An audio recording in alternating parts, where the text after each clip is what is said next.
আপনার নাকি একটা ব্যাগ হারিয়ে গেছে, অফিসিয়াল ব্যাগ। আসলে এটা কোন সময় এবং কখন হারাইছে একটু বলবেন কি? জি ভাই, বলেন। আসসালামু আলাইকুম ওয়া রাহমাতুল্লাহ। আমি তাসনিম এয়ারটেলের মালিক।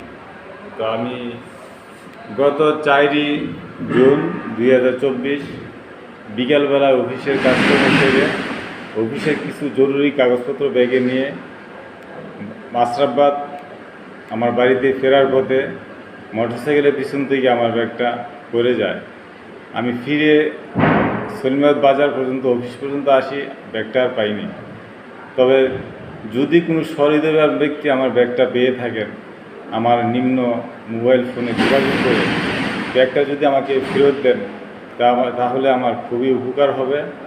এবং আমার ব্যাগটার ভিতরে জরুরি কাগজপত্র আছে, একটা পেন ড্রাইভ আছে যার ভিতরে কিছু ফাইলপত্র সেভ করা আছে, আমার জরুরি দরকার। তা আপনার এই ফেরত দেওয়া আমার